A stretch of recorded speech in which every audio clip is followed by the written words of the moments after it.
Sonríe, que seguro que serás guapa. No se ve nada, o sea que tranquilos. Solo unas siluetas de fondo, como mis cuadros. O sea.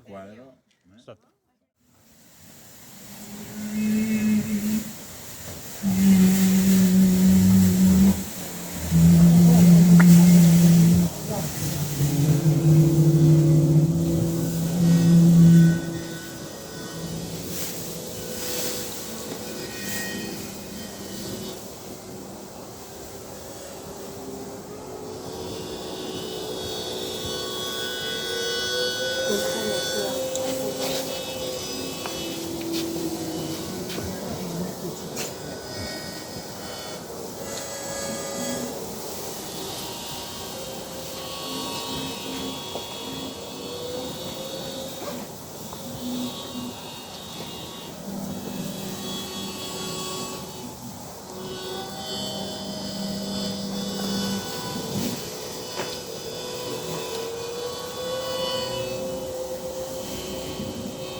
Ahora van a ver quién soy yo, se dijo, con su nuevo vozarrón de hombre muchos años después de que viera por primera vez el transatlántico inmenso, sin luces y sin ruido, que una noche pasó frente al pueblo como un gran palacio deshabitado, más largo que todo el pueblo y mucho, mucho más alto que la torre de su iglesia, y siguió navegando en tinieblas hacia la ciudad colonial fortificada contra los bucaneros al otro lado de la bahía, con su antiguo puerto negrero y el faro giratorio, cuyas lúgubres aspas de luz cada 15 segundos, repito, cada 15 segundos, transfiguraban el pueblo en un campamento lunar de casas fosforescentes, calles, desiertos volcánicos.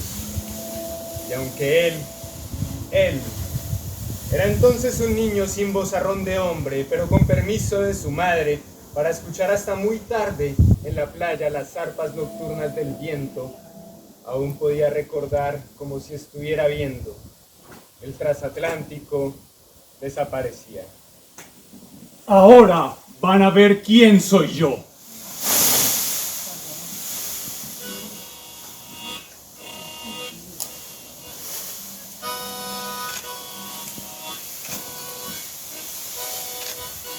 ¡Ahí está! ¡Ahí está! ¡Vengan a verlo!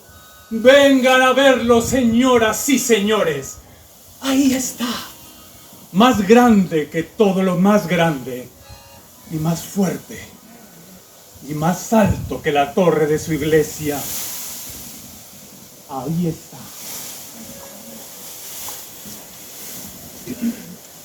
Algo debió fallar en sus agujas de orientación, porque derivó hacia los escollos, tropezó, saltó en pedazos y se hundió sin un solo ruido, aunque semejante encontronazo con los arrecifes era para producir un fragor de hierros y una explosión de máquinas que le harán el pavor a los dragones más dormidos en la selva prehistórica, que empezaban en las últimas calles de la ciudad y terminaban justo al otro lado del mundo.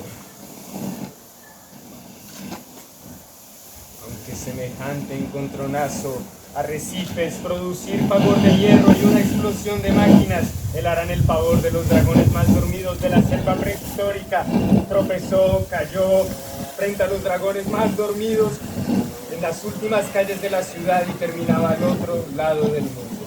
Así que él mismo creyó que era un sueño, sobre todo al día siguiente, cuando vio el acuario radiante en la bahía, el desorden de los colores de las barracas de los negreros en las colinas del puerto, las goloteas de los contrabandistas, las guacamayas recibiendo su cargamento de loros, inocentes con el buche lleno de diamantes, pensó.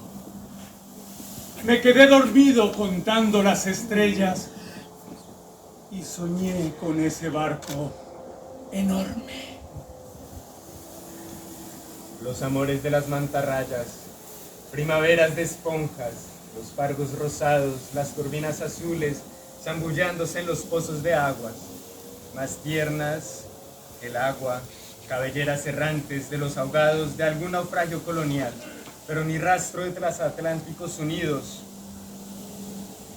Su madre prometió acompañarlo en la vigilia de marzo próximo, seguro sin saber que ya lo único seguro que había en su porvenir era la poltrona de los tiempos que compró en su remate de trucos, en la cual se sentó a descansar aquella misma noche. Hijo, se te está pudriendo el seso de tanto andar como la gente de mala vida. Durmiendo de día y viviendo de noche.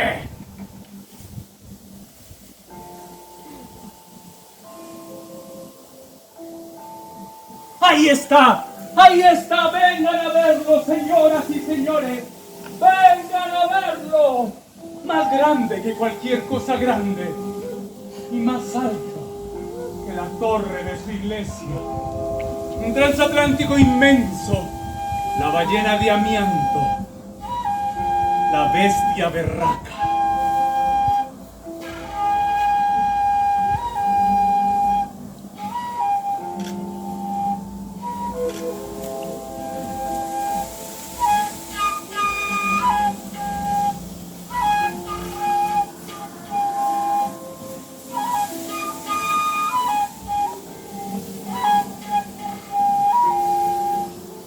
De pronto, madre mía, ahí está la descomunal ballena de amianto, la bestia berraca. ¡Vengan a verlo!, gritaba enloquecido. ¡Vengan a verlo!, promoviendo el alboroto de ladridos de perros, pánicos de mujer, que hasta los hombres más viejos se acordaron de los espantos de sus bisabuelos y se metieron debajo de las camas creyendo que había vuelto el mismísimo William Dampier.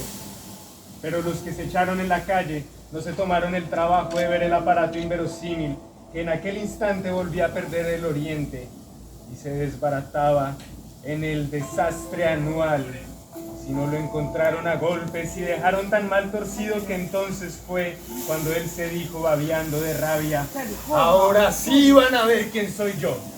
Ahora sí van a ver quién soy yo. Es el hijo de la viuda. Es el que trajo la desgracia al pueblo. El de la poltrona asesina. Es él. Ahí está. Ahí está. Vengan a verlo, señoras y señores. Vengan a verlo.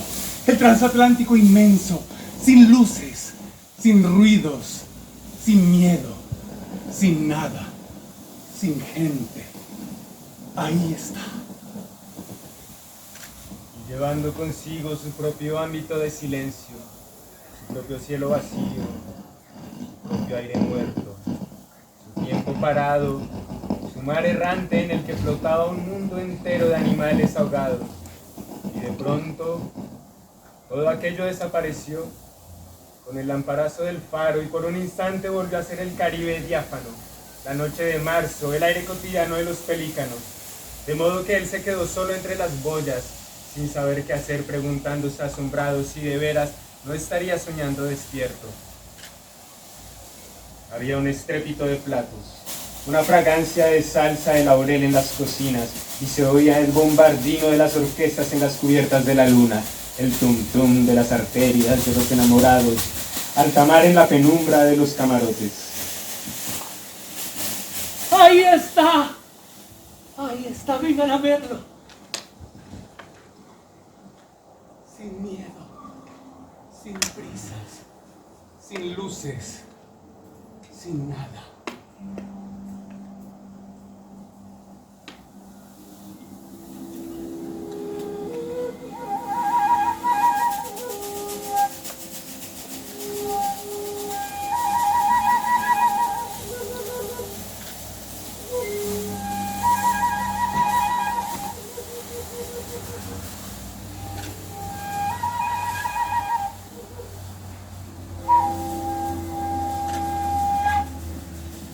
Un barco vivo e innumerable a los haces del faro, que ahora no lo invisibilizan, sino que lo volvían en aluminio.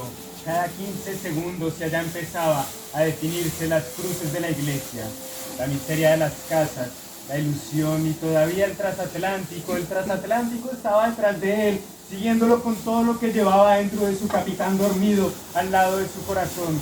Y él apenas tuvo tiempo de apartarse para darle paso al cataclismo, gritando en medio de la conmoción: ¡ahí lo tienen, cabrones! ¡Ahí lo tienen, cabrones! ¡Ahí está!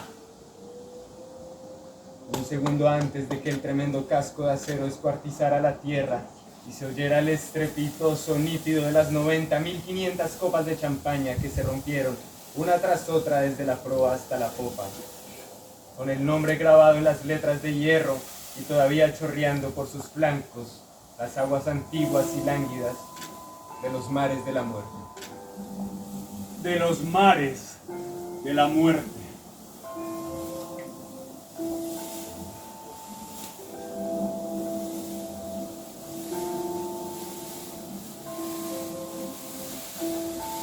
Aquí lo tienen, cabrones y cabronas.